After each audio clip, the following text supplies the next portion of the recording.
noches. Doctor, buenas noches.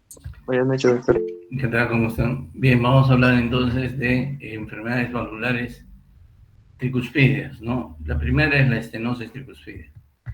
La estenosis tricuspidea, al igual que la estenosis mitral, su origen no es tan variado como en la insuficiencia mitral o en la insuficiencia tricuspidea.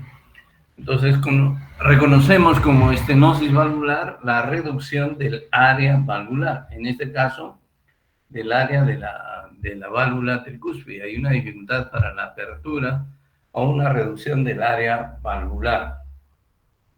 En cuanto a la causa más frecuente de estenosis tricúspide, la mayoría de veces es reumática en origen, es decir, que es secuela a la fiebre reumática.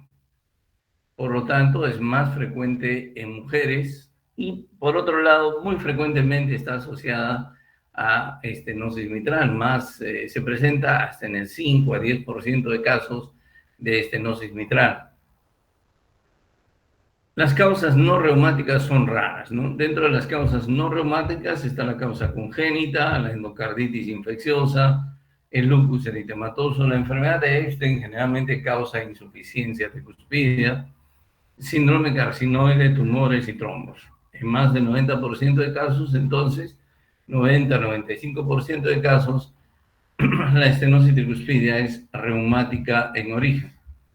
Desde el punto de vista fisiopatológico, entonces, ¿qué ocurre en la estenosis tricuspidea?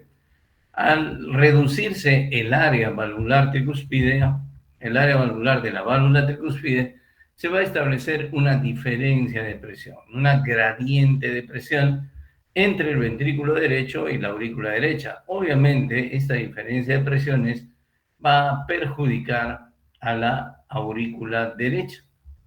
Por lo tanto, va a aumentar la presión en la aurícula derecha, igual que en la estenosis mitral. Entonces, para que la sangre fluya de aurícula derecha a ventrículo derecho, se va a necesitar un incremento de la presión a nivel auricular derecho.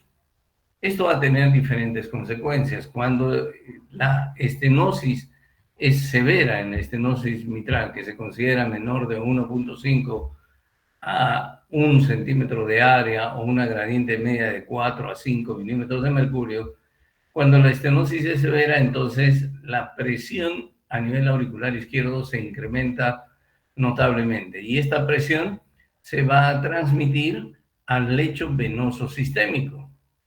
Al lecho venoso sistémico se va a transmitir entonces la presión tanto a nivel de la vena cava superior como a nivel de la vena cava inferior. Por lo tanto, una de las consecuencias de la estenosis tricuspidea severa es el aumento de la presión venosa sistémica. La otra consecuencia de la estenosis tricuspidea es la reducción del llenado del ventrículo derecho. Por lo tanto, el gasto cardíaco del ventrículo derecho disminuye, la presión de fin de diástole del ventrículo derecho disminuye y los pacientes no tienen una sobrecarga de presión ni sobrecarga de volumen. Tendría más bien sobrecarga de presión, ya que muy frecuentemente esto se asocia a estenosis mitral, que como sabemos produce hipertensión pulmonar. La reducción del gasto del ventrículo derecho debido a sus dificultades en llenado y a la reducción de la precarga del ventrículo derecho trae como consecuencia que las presiones a nivel pulmonar y a nivel auricular izquierdo disminuyan. Por lo tanto, cuando un paciente con estenosis mitral se encuentra sintomático por esta, puede mejorar por el desarrollo de estenosis tricuspidea, debido a la caída del gasto del ventrículo derecho, que reduce la presión a nivel pulmonar y a nivel auricular izquierdo. De esta forma, entonces, tenemos dos consecuencias. Uno, una caída del gasto del ventrículo derecho y un aumento de la presión venosa sistémica debido al establecimiento de esta diferencia de presiones, de esta gradiente de presión diastólica entre la aurícula derecha y el ventrículo derecho. Como está aumentada el tiempo de llenado ventricular, es decir, como está enlentecido el tiempo de llenado ventricular, podemos tener ciertas repercusiones a nivel del pulso venoso yugular. Las ondas A están aumentadas de tamaño porque existe dificultad para el llenado. Y las ondas Y son de descenso lento. Entonces tenemos un incremento de la onda A y un descenso lento de la onda Y. El resto de las ondas no son prominentes. Desde el punto de vista anatomopatológico, ya sabiendo que la estenosis tricuspidia es fundamentalmente de origen reumático, pues vamos a encontrar una serie de características muy similares al de la estenosis mitral: fusión comisural, fibrosis valvular, acortamiento y fusión de las cuerdas tendíneas. Rara vez, sin embargo, se produce calcificación y, vuelvo a repetir, el compromiso valvular mitral frecuente. Como hay hipertensión venosa sistémica, se producen una serie de manifestaciones ocasionadas por la congestión venosa sistémica. Se produce un síndrome histérico cianótico. ¿Histericia por qué? Histericia porque debido a la congestión hepática. La congestión hepática en la estenosis tricuspidea severa es importante. El paciente no solamente presenta congestión hepática, histericia, sino también dolor, hepatomegalia en hipocondrio derecho, ¿no? La ingurgitación yugular ya sabemos que está caracterizada por una onda grande y una onda Y de descenso lento. La onda A desaparece si el paciente desarrolla fibrilación auricular, porque la onda A es sinónimo de contracción auricular, como ustedes ya saben y recuerdan. La hepatomegalia puede ser pulsátil, siempre y cuando el paciente se encuentre en ritmo sinusal. Y la pulsación que se produce a nivel del hipocondrio derecho suele ser de naturaleza presistólica, es decir, hay una pulsación presistólica a nivel del hipocondrio derecho debido a la contracción auricular, por eso es presistólico.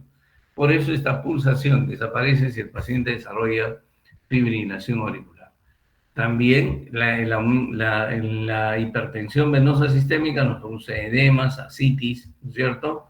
Hay un latido external derecho presistólico nuevamente debido a la contracción auricular y un frémito diastólico paraesternal izquierdo. Entonces, una gran irritación yugular caracterizada por una onda A prominente y por una onda Y de descenso lento. Ascitis, hepatomegalia pulsátil, pero una pulsación presistólica debido a la contracción auricular. Edema, todo también por hipertensión venosa sistémica. A la auscultación, lo que solemos encontrar es una auscultación muy característica de la estenosis mitral. Hay un primer ruido intenso, ¿no es cierto? Un soplo mesodiastólico, también puede haber chasquido de apertura y hasta refuerzo presistólico, siempre y cuando el paciente se encuentre en ritmo sinusal. Sin embargo, recuerden que esta patología se presenta muy frecuentemente asociada a estenosis mitral. De esta forma, todos estos signos de estenosis tricuspidia pueden pasar desapercibidos si lo que predomina es la valvulopatía mitral o escuchamos la valvulopatía mitral. Entonces, hay que pensar en esta posibilidad en todo paciente que pueda tener una estenosis mitral. Sobre todo si todos estos fenómenos se incrementan durante la inspiración. Ya sabemos que los fenómenos auscultatorios, la mayoría de ellos, se incrementan durante la inspiración. Los fenómenos auscultatorios del lado derecho se incrementan con la inspiración, con excepción del ruido sistólico eyectivo pulmonar. Ese es el único signo auscultatorio que no se incrementa durante la inspiración, disminuye con la inspiración. El resto de los signos auscultatorios ocasionados por patología del lado derecho del corazón se incrementan con la inspiración. Entonces lo que vamos a tener es un primer ruido intenso, chasquido de apertura, ¿no es cierto? Rodamiento y hasta puede haber refuerzo presistólico, pero a nivel tricuspideo. ¿Cómo me doy cuenta que es a nivel tricuspideo? Porque estas manifestaciones auscultatorias aumentan con la inspiración. El electrocardiograma puede ser útil para corroborar nuestra sospecha o para apoyar nuestra sospecha de estenosis tricuspidia. ¿Y en quién voy a sospechar estenosis tricuspidia? Un paciente con estenosis mitral que se quejaba de signos de congestión y que comienza a mejorar. ¿Y por qué mejora? Porque cae el gasto del ventrículo derecho y eso hace que caiga la presión pulmonar y la presión a nivel auricular izquierdo. El electrocardiograma pues nos puede apoyar porque encontramos crecimiento auricular derecho, ondas P de una amplitud mayor de 2.5 milímetros, un intervalo PR prolongado y dilatación auricular derecha, como ya hemos mencionado. Todo esto puede, de hecho se presenta en la estenosis mitral sin signos de hipertrofia, en estenosis tricuspidea, sin signos de hipertrofia ventricular derecha. Los rayos X nos muestran dilatación de la aurícula derecha, de la vena cava superior, de la ácigos, la arteria pulmonar es normal y los campos pulmonares no presentan congestión debido a que ha caído el gasto del ventrículo derecho. Entonces, nuevamente, crecimiento auricular derecho caracterizado por un aumento de la amplitud de la onda P, ¿sí? Y todo esto en ausencia de signos de hipertrofia ventricular derecha. La ecocardiografía es el examen gold estándar para corroborar nuestra sospecha diagnóstica y ahí vemos cambios en la válvula tricúspide similares a los cambios producidos en la estenosis mitral en la válvula mitral. Un engrosamiento y una apertura en domo, en cúpula de las valvas de la válvula tricúspide, dilatación de la aurícula derecha, de la vena cava inferior y de las suprahepáticas. Un gradiente medio, como dijimos, de 4 a 5 miligramos ya nos dice que la estenosis tricuspidea es severa. Y una reducción del área valvular a menos de 1 también nos dice que la estenosis tricuspidea es severa. Observen en esta ecocardiografía, tenemos un paciente con una prótesis valvular mitral, la cual fue reemplazada probablemente por un problema valvular mitral, pero que después desarrolla estenosis de la válvula tricúspide, en la cual es corroborada por el estudio Doppler. El tratamiento está indicado en realidad cuando el área es menor de 1 centímetro o el gradiente medio sí es de 4 a 5 milímetros de mercurio.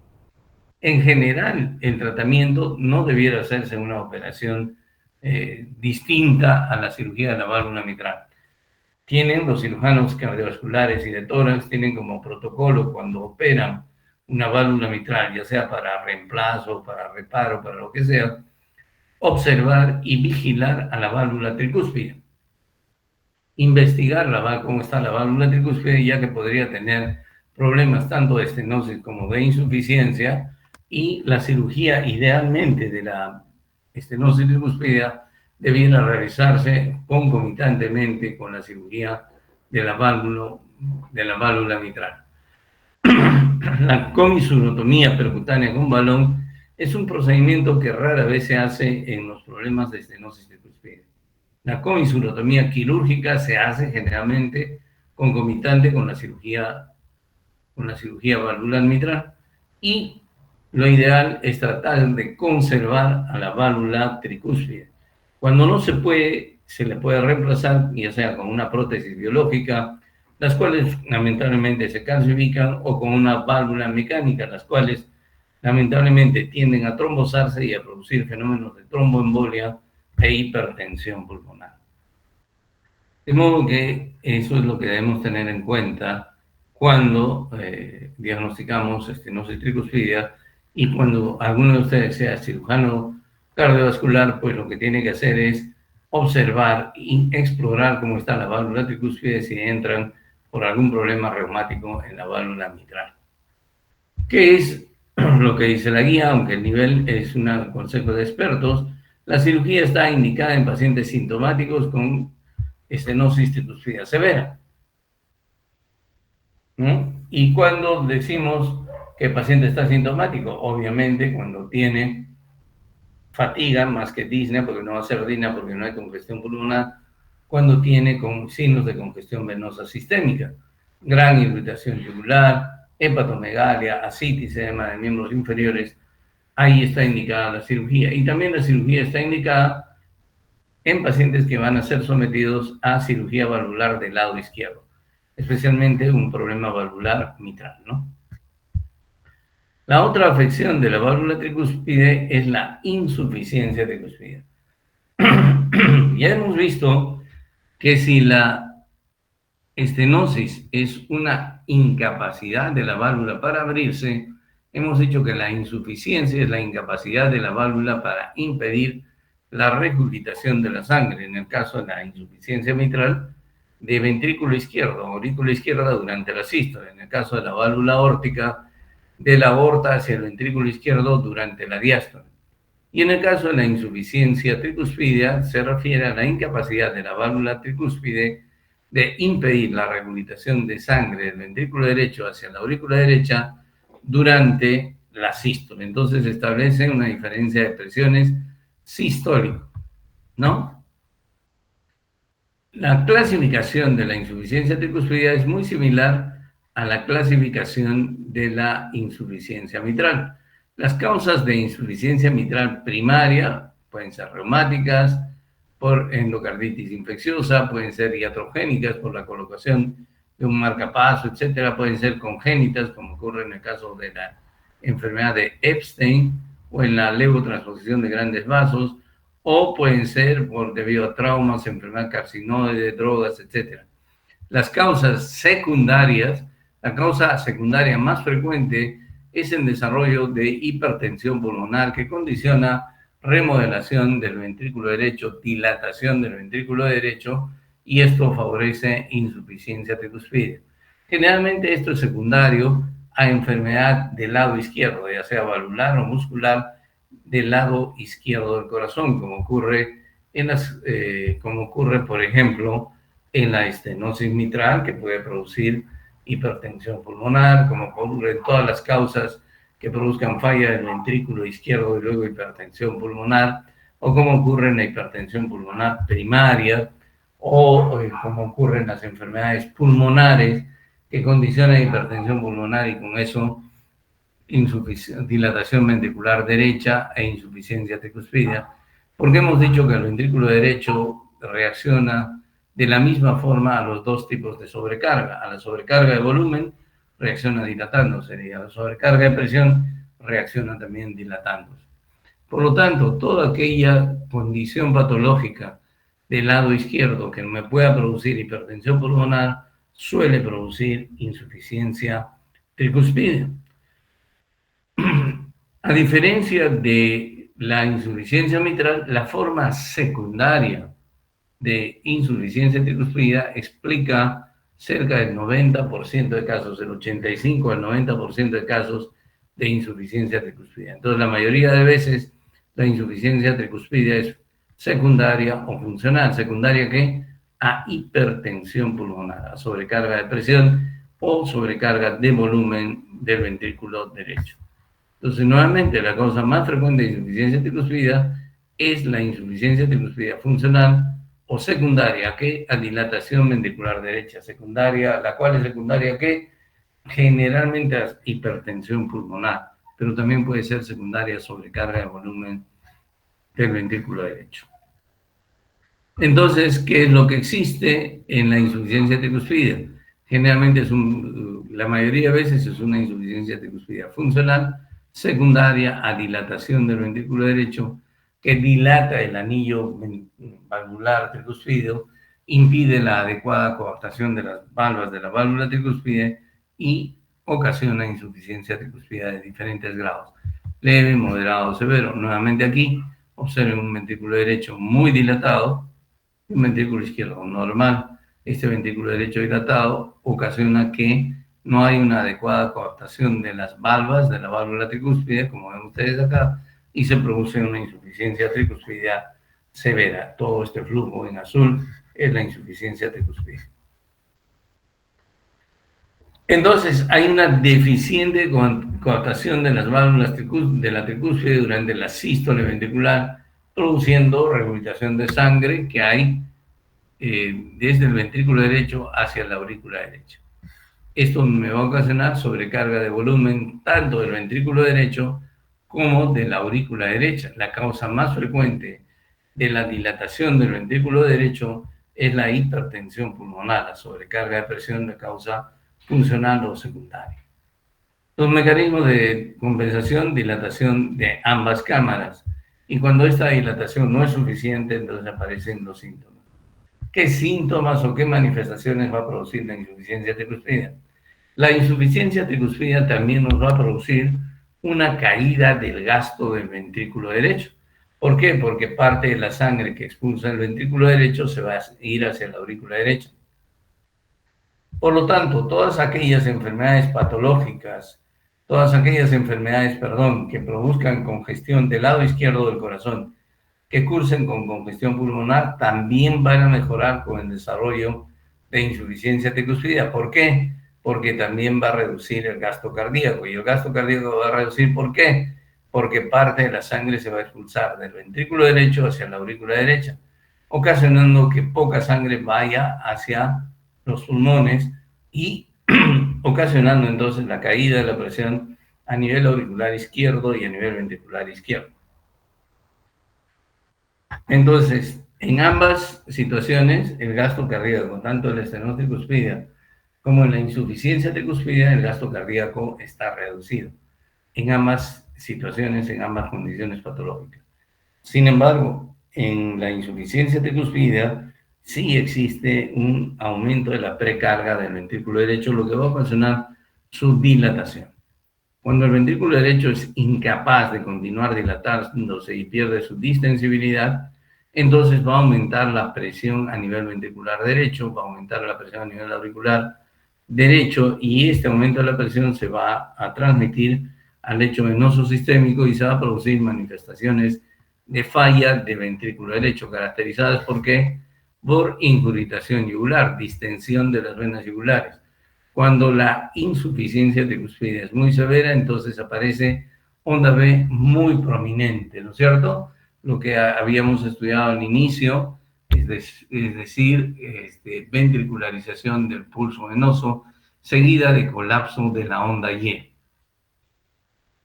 Hay reflujo hepatoyugular. La hepatomegalia también es pulsátil, pero en este caso la pulsación no es presistólica, sino es sistólica y no depende de si el paciente está en ritmo sinusal o no. Tanto en fibrilación auricular como en ritmo sinusal se va a encontrar la pulsación sistólica del hígado en pacientes con insuficiencia tricuspidea severa. Debido al aumento de la presión venosa sistémica, entonces aparte de hepatomegalia, dolor en hipocondrio derecho y la pulsación, la hepatomegalia pulsátil, encontramos ascitis, edemas e incluso esplenomegalia. También puede haber, de hecho, hay disminución del gasto cardíaco. A la auscultación, lo que auscultamos es el primer ruido disminuido o ausente, un soplo holosistólico en el borde inferior paraesternal izquierdo que aumenta nuevamente con la inspiración. Recuerden lo que les he dicho. Casi todos los fenómenos auscultatorios del lado derecho se incrementan con la inspiración.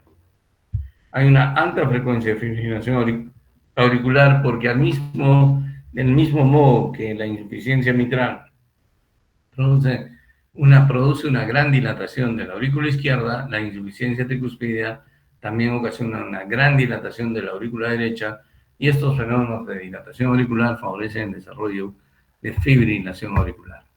Suelen presentar tercer ruido que se origina en el ventrículo derecho y que podría aumentar nuevamente con la inspiración, que se acentúa con la inspiración. Cuando es secundaria a hipertensión pulmonar, obviamente la insuficiencia tricuspidea en la auscultación nos va a mostrar un incremento del componente pulmonar del segundo ruido. El electrocardiograma. Aquí en el electrocardiograma encontramos todos los criterios de hipertrofia ventricular derecha, ¿no?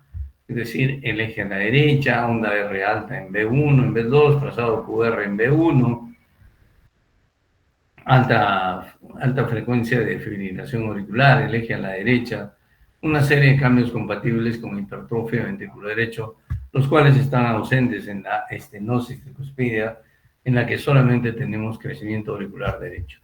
La radiografía nos muestra cardiomegalia importante y una aurícula derecha prominente. Signos indirectos de aumento de la presión en la aurícula derecha, como son la distensión de la vena ásicos y el derrame pleural. El ecocardiograma nos va a mostrar la apertura, el movimiento paradojal del septum, lo que dice que hay sobrecarga de volumen del ventrículo derecho, aunque esto es no poco sensible, ¿no? Pero nos dice que hay sobrecarga de volumen del ventrículo derecho y además la ecocardiografía pues nos va a mostrar el grado de la severidad de la insuficiencia tricuspidea y probablemente la causa de la insuficiencia tricuspidea, ¿no? Bien, aquí tenemos entonces un paciente con insuficiencia tricuspidea, un gran incremento de las dimensiones de la aurícula derecha, el ventrículo derecho también dilatado. ¿Por qué digo que está dilatado? Porque la punta está desplazada hacia arriba y hacia la izquierda. El gasto cardíaco está reducido. ¿Por qué lo digo? Porque no hay un botón aórtico prominente, ¿cierto? Y no hay mucha congestión pulmonar. ¿Por qué? Porque parte de la sangre está siendo expulsada del ventrículo derecho hacia la aurícula derecha, ¿no? Para hacer el diagnóstico de insuficiencia tricuspidea, entonces lo que está indicado es la ecocardiografía transtorácica para evaluar la insuficiencia tricuspidea. Observen aquí un ventrículo izquierdo con una prótesis valvular, un ventrículo derecho muy dilatado, unas valvas que no coaptan y el paciente desarrolló insuficiencia tricuspidea. Endocarditis, ya sabemos que nos puede producir destrucción de las valvas y con ello desarrollar insuficiencia tricuspidea. Este es el esquema de una enfermedad de Epstein que consiste en un implante bajo de la válvula tricúspide, ¿no?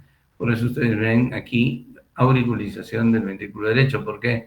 Porque al implantarse muy baja la válvula tricúspide, entonces el ventrículo derecho pierde su capacidad de llenado, su cámara de llenado, y es una causa muy frecuente de insuficiencia tricuspidea. Esto es en el dibujito y esto es en la vida real, ¿no? Un implante bajo de diferentes grados, implantes bajos de la válvula tricúspide, un implante bajo aquí y un implante mucho más bajo aquí en el paciente con enfermedad de Epstein. Ejemplos de electrocardiograma: el eje a la derecha, crecimiento auricular derecho, onda Q y onda R en B1 y B2, esta onda P que me dice que ambas aurículas probablemente estén crecidas. Observen aquí también una onda P muy alta que me dice que la aurícula derecha también está crecida, un crecimiento biauricular. El tratamiento, entonces, como la causa más frecuente de insuficiencia tricuspidea es la causa secundaria a hipertensión pulmonar, lo ideal es tratar la enfermedad causal de la hipertensión pulmonar que me produjo la insuficiencia tricuspidea, y esto disminuye la gravedad de la enfermedad. Cuando la afección es severa, el tratamiento suele ser quirúrgico y nuevamente aquí se prefiere conservar la válvula. Entonces se hace una plastía de la válvula tricúspide, ya sea una anuloplastía u otro procedimiento para conservar la válvula tricúspide. Si no se puede, si la enfermedad es muy seria, entonces se puede cambiar, ya sea con una prótesis valvular o con una prótesis biológica, ¿no? O con una prótesis biológica. Entonces, en pacientes con insuficiencia tricuspidea severa, que van a ser sometidos a una cirugía valvular del lado izquierdo, se debe realizar la cirugía de la válvula tricuspidea en forma concomitante. Al igual que en la estenosis tricuspidea, entonces, si uno va a intervenir a un paciente de un problema valvular izquierdo, ya sea mitral o aórtico, es muy aconsejable, más que aconsejable, explorar la válvula tricuspide y solucionar sus problemas en ese momento. En pacientes con insuficiencia tricuspidea severa, que van a ser sometidos a cirugía valvular del lado izquierdo, la cirugía de la válvula tricuspide puede ser benéfica en el contexto de que encontremos dilatación anular mayor de 4 centímetros previos a los signos y síntomas de insuficiencia del lado derecho. Nuevamente, entonces, el tratamiento de la insuficiencia tricuspidea debemos centrarnos en el tratamiento de la causa, eso es lo ideal. Y dos, si es severo lo ideal es que se intervenga, como ven ustedes aquí, en el momento de la cirugía de las válvulas del lado izquierdo. Los europeos que dicen cuando hay necesidad de cirugía del valvular del lado izquierdo, lo que hay que hacer es evaluar la severidad y la etiología de la insuficiencia tricuspidea. Si es primaria, entonces se le puede hacer la plastía o el reparo de la válvula tricuspidea en la misma cirugía. La plastía consiste en esto, en reparar la válvula, el orificio, observen el orificio, el tremendo orificio de regurgitación. Se puede hacer con este famoso anillo de Carpentier y en la actualidad se puede hacer con esto, ¿no? Con la unión de borde a borde. Este es un dispositivo como un clip que puede unir los bordes de la válvula tricúspide, de las diferentes válvulas de la válvula tricúspide, disminuyendo el orificio de regurgitación. Y para casos en los cuales la cirugía sea prohibitiva, se puede hacer esto, el tratamiento con clip, o se ha aprobado recientemente, este año se ha aprobado esto, el reemplazo de la válvula tricúspide por vía percutánea. Entonces, si tienen ustedes alguna pregunta hasta ahí, con todo gusto. Hasta aquí es el examen, hasta aquí es el segundo parcial. Doctor, tengo una... Ya. ¿Cómo puedo saber qué válvula le conviene, digamos, cuando reemplazo a mi paciente, si es mecánica o si es biológica? Hay que evaluarla, eso tiene que hacerlo el equipo de enfermedades valvulares junto con el paciente, depende de muchas variables, ¿no? En general se prefiere las biológicas, ¿por qué? Porque embolizan menos, ¿no? Si recuerdas, te acabo de decir que la principal causa es la hipertensión pulmonar. La embolia pulmonar recurrente es causa de hipertensión pulmonar.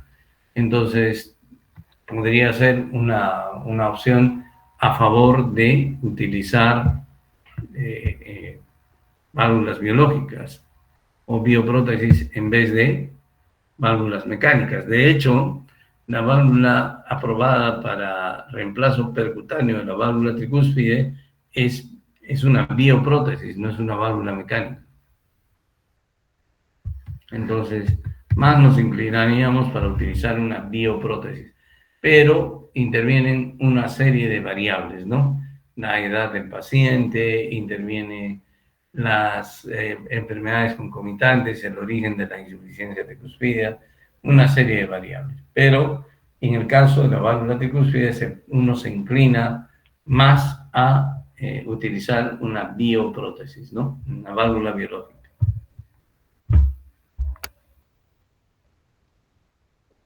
¿Aló?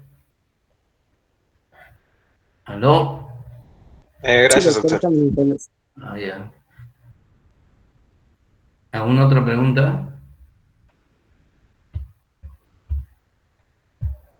Creo que no hay más preguntas, doctor. Ya, entonces hasta aquí es el segundo parcial. ¿Sí? Ok, empecemos rápidamente con enfermedades del pericardio. El pericardio es una membrana de doble capa, ¿no es cierto?, que forma una cavidad virtual, que es la cavidad pericárdica. Cuando decimos que cavidad virtual, que es cavidad virtual, porque en realidad no existe esa cavidad, ¿no? Pero debido a que el pericardio es una membrana de doble capa, una capa visceral y una capa parietal, hablamos de una cavidad pericárdica. Muy bien. El pericardio está separado, el pericardio parietal está separado del pericardio visceral por una cantidad de líquido entre 15 a 50 mililitros, que en realidad es un ultrafiltrado del plasma. El pericardio, la membrana pericárdica, tiene muchas funciones que resultan importantes y útiles. Por ejemplo, previene la dilatación súbita de las cámaras cardíacas, sobre todo del lado derecho del corazón, cuando podríamos estar enfrentando un problema de sobrehidratación o durante el ejercicio. Además, el pericardio mantiene al corazón en su posición normal, minimiza el roce del corazón con otras estructuras y probablemente retarda la expansión de infecciones pulmonares o pleurales hacia el corazón.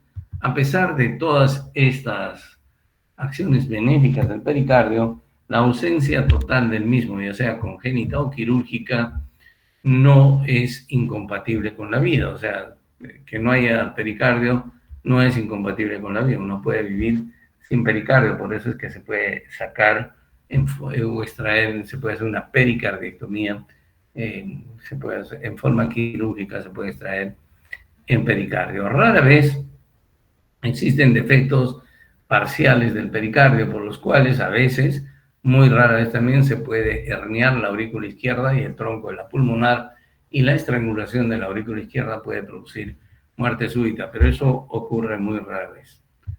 Desde el punto de vista epidemiológico, la afección más importante del pericardio es su inflamación. Y la inflamación del pericardio la podemos clasificar en aguda, subaguda y crónica, dependiendo del tipo de evolución que tenga o la historia natural que esté teniendo la afección del paciente. Por ejemplo, hablamos de pericarditis aguda cuando tiene una duración menor de 6 semanas, y esta puede ser fibrinosa o con derrame, ¿no? Ya sea, y el derrame puede ser seroso o sanguíneo o cero sanguíneo. Puede ser subaguda entre 6 semanas a 6 meses, y esta puede ser a su vez con derrame constrictiva o francamente constrictiva. Y la pericarditis crónica, que cuando dura el cuadro clínico más de 6 meses, que puede ser constrictiva, con derrame o adhesiva. La pericarditis también se puede clasificar de acuerdo a la etiología. La forma más frecuente de pericarditis aguda es la pericarditis ocasionada por los virus. Los virus que con mayor frecuencia están implicados en estos casos son los virus del virus Coxsackie, tipo A, tipo B, el ecovirus, el virus de las paperas, el adenovirus, la hepatitis y el HIV. La pericarditis piógena o piogénica, producida por el neumococo, el streptococo, el estáfilo, la Neisseria y la legionela. El neumococo suele ser el germen más frecuente en este caso. La la pericarditis tuberculosa, que en general no es aguda, sino evoluciona en forma crónica. La hepatitis por hongos, la pericarditis por hongos, que también evoluciona en forma crónica, y hasta otras infecciones como la sífilis y problemas parasitarios nos pueden producir pericarditis, ¿no? Otra parte de la clasificación etiológica es la pericarditis no infecciosa. La pericarditis infecciosa es la causa más frecuente de pericarditis aguda, mientras que la pericarditis no infecciosa también nos puede producir pericarditis aguda, aunque no con tanta frecuencia. La pericarditis no infecciosa es aquella que está relacionada al infarto agudo de miocardio. La pericarditis del infarto agudo de miocardio es la pericarditis aguda. La uremia, es decir, la pericarditis por insuficiencia renal, la pericarditis por problemas neoplásicos. Rara vez el pericardio es el causante de la afección pericárdica, aunque tumores muy, muy raros, tanto benignos como malignos, como el mesotelioma, pueden afectar al corazón, pero es muy rara vez. Tumores metastásicos al pericardio son una causa muy frecuente de pericarditis, es decir, a veces las pericarditis o derrames pericárdicos, sobre todo en naturaleza sanguínea, nos permiten deducir que el paciente, o tratar de investigar que el paciente puede estar sufriendo un problema maligno. Los tumores que con mayor frecuencia metastatizan al pericardio son el cáncer de pulmón, de mamas, el linfoma y la leucemia. También en forma crónica evoluciona la pericarditis del hipotiroidismo, el colesterol, el quiropericardio, etc. En forma aguda, esta no es inflamatoria, la disección aórtica, post-radiación en forma crónica.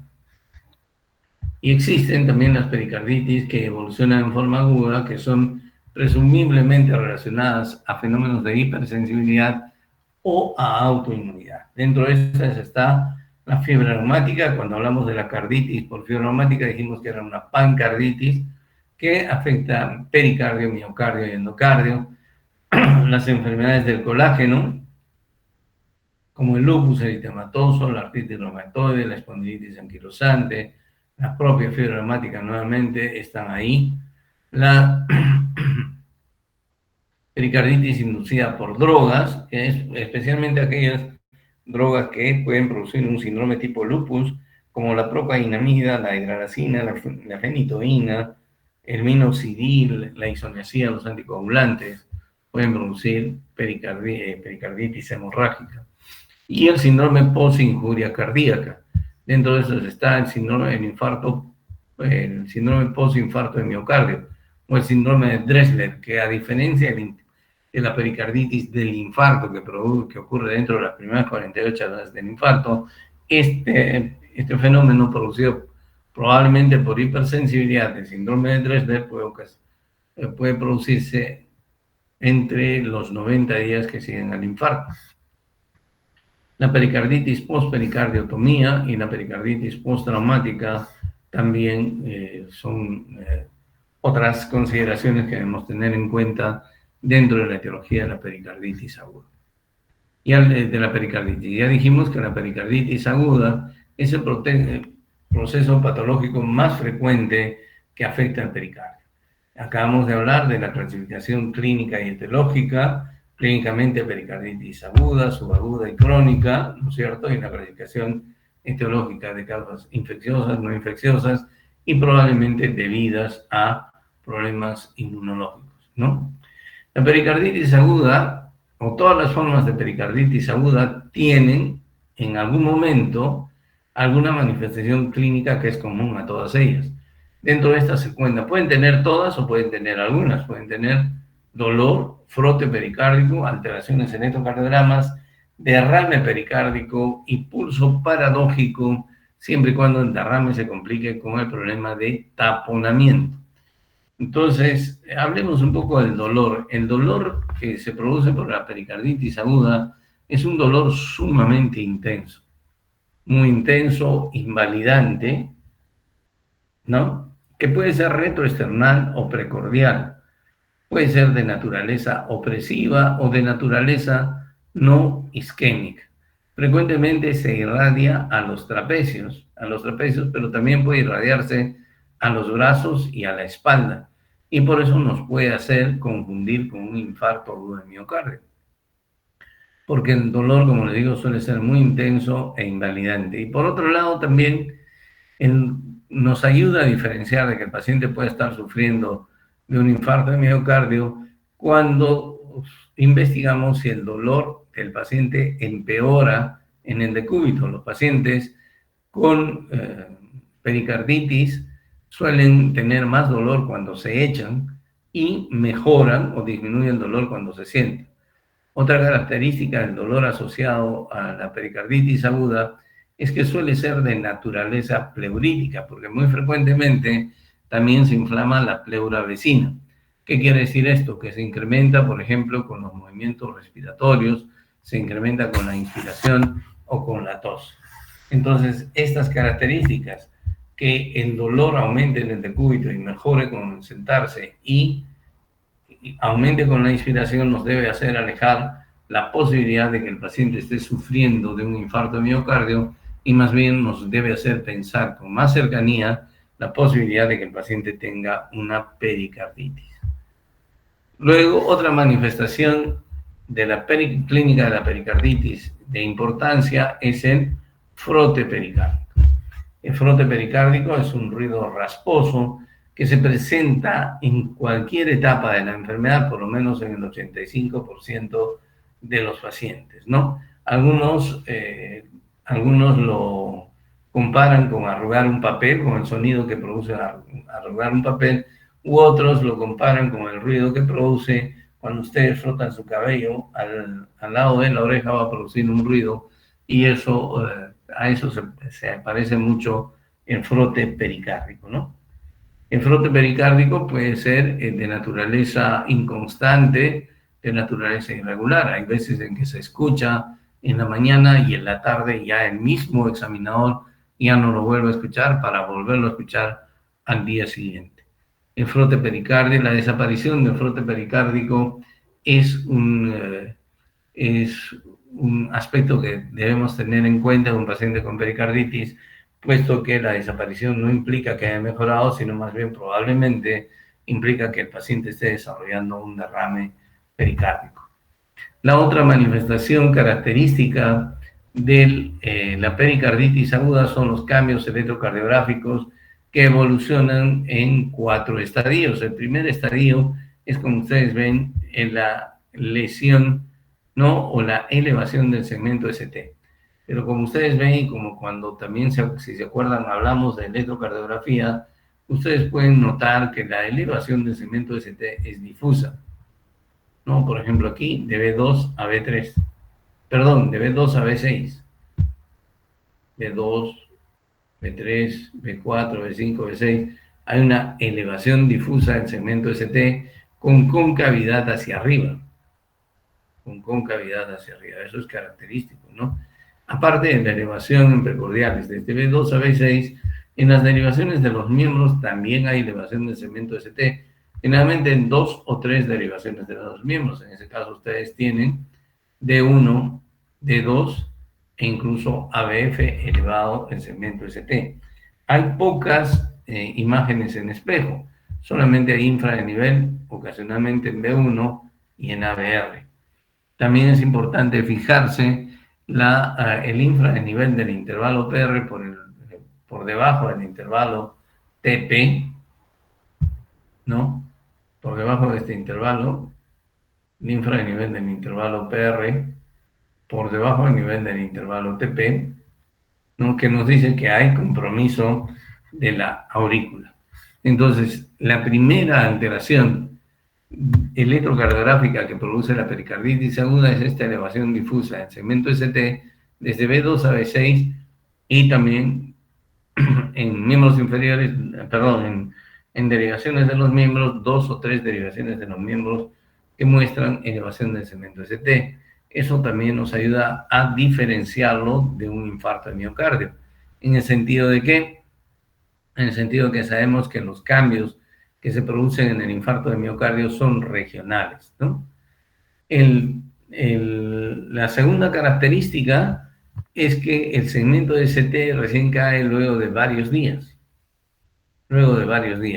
a diferencia del infarto de miocardio que comienza a caer a las horas. El segmento de ST cae luego de varios días, y solamente cuando el segmento ST se ha puesto isoeléctrico, ¿no? Solamente cuando ha ocurrido eso, las ondas T se vuelven negativas. Ese es el tercer cambio. Las ondas T permanecen negativas por semanas o meses, luego de los cuales recién el electrocardiograma se vuelve normal, y es el cuarto estadio. Perdón. ¿Aló? ¿Qué tal, Silvia? ¿Cómo está usted? Qué gusto escucharla. En lisura, Silvia. Ya. Silvia, no estoy en Cusco, estoy en Lima ahorita, estoy trabajando en el INCOR. No, sí vivo, sí, solamente por este mes. Al próximo mes regreso a Cusco, en noviembre. Ya estoy trabajando el 3 de noviembre, estoy de nuevo en el consultorio.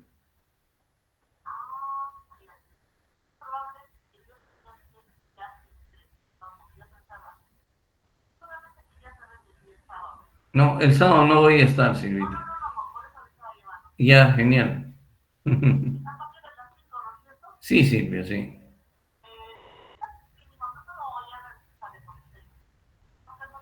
Le doy, anótelo, por favor.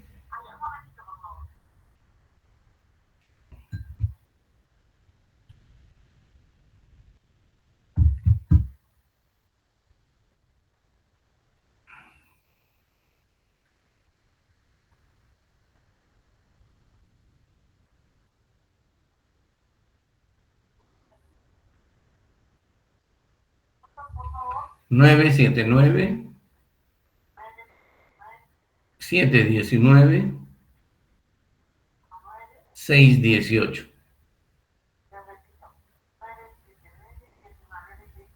Ajá. Ella se llama Joana. Sí. No, es otra. Ya. Ya, pues. Ya, mi amor. No hay problema. Listo. Igualmente, gusto escucharla, Silvita. Hasta luego, un abrazo.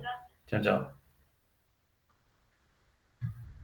Ok, ¿en qué estábamos? Entonces, en que el infarto de miocardio produce cambios regionales, ¿no es cierto? No es difuso. Otra característica del electrocardiograma en la pericarditis es que no existen ondas Q, ni se alteran los complejos QRS.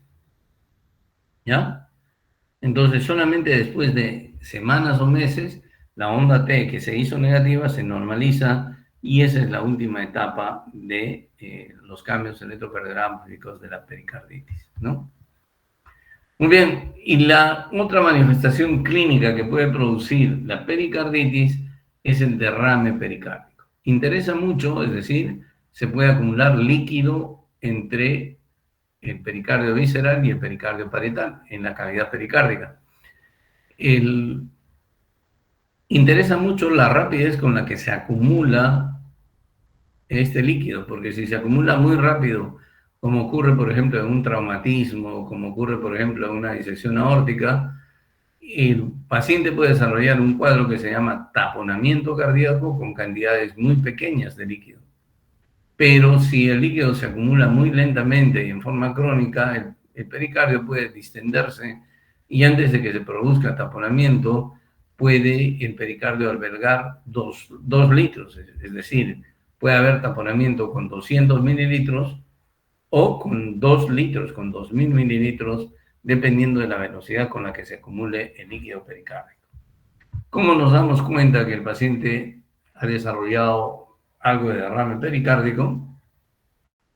¿No? Cuando escuchamos los ruidos cardíacos y estos se escuchan alejados o disminuidos en su intensidad. El choque de punta no es palpable y a veces podemos podemos encontrar una zona de matidez por debajo del ángulo de la escápula izquierda que es producido por el derrame que desplaza el pulmón de ese lado, el derrame que se ha desarrollado y desplaza el pulmón de ese lado, y escuchamos una zona de matidez y egofonía por debajo del ángulo de la escápula izquierda, y eso se conoce como el signo de Ewart o Ewart en inglés. Y en la radiografía, la silueta cardíaca en cantimplora, ¿no? Entonces aquí tenemos un derrame pericárdico y si ustedes son un poco acuciosos, pueden ver, por ejemplo, que existe una doble sombra, la sombra del corazón y la densidad está menos densa que el corazón, que parece contener líquido, que es el pericardio distendido por el líquido que se ha acumulado ahí, por el derrame, ¿no?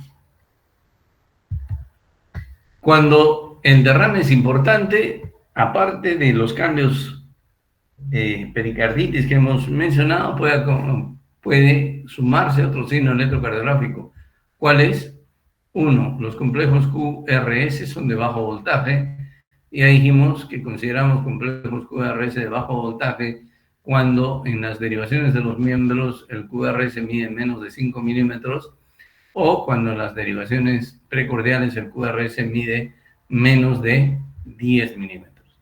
Uno, entonces, complejos electrocardiográficos de bajo voltaje, y el otro signo, sobre todo cuando hay un derrame pericárdico importante muy cerca del taponamiento, es la alternancia eléctrica, es decir, un complejo QRS de determinada amplitud seguido de un complejo QRS muy pequeño, QRS grande, QRS pequeño. Aquí es bastante más notorio, QRS grande, pequeño, y eso se conoce como alternancia eléctrica, y eso nos debe hacer sospechar de que el paciente pueda tener un derrame pericárdico importante, muy cercano al taponamiento. El examen gold estándar para hacer el diagnóstico de derrame pericárdico es el ecocardiograma, que es barato, se puede hacer al pie de la cama del paciente y observamos esta imagen, ¿no? Esta imagen, el corazón y alrededor de él una gran cantidad de líquido y el pericardio parietal separado del pericardio visceral por esta gran cantidad de líquido. Nuevamente, aquí también tenemos un derrame pericárdico posterior como consecuencia de cualquier proceso inflamatorio de los que hemos hablado. Muy bien, yo creo que nos quedamos aquí. y ya hemos empezado la tercera parte. El viernes no vamos a hacer clases, ya nos vemos el día lunes para hacer clases de nuevo, ¿sí? Está bien, doctor. Listo. Muchas gracias, doctor. ¿Cómo va la huelga? ¿Cómo va la huelga? Doctor, lo que sabemos es que el semestre va a terminar igual para nosotros el 19 de diciembre y todavía no sobre la U. Todavía no se abre para nada, entonces ya vamos pues viendo cómo solucionamos algunos temas, ¿ya? Está bien, doctor. Listo. Saludos, ya nos vemos. Hasta el lunes, doctor. Chao, hasta luego.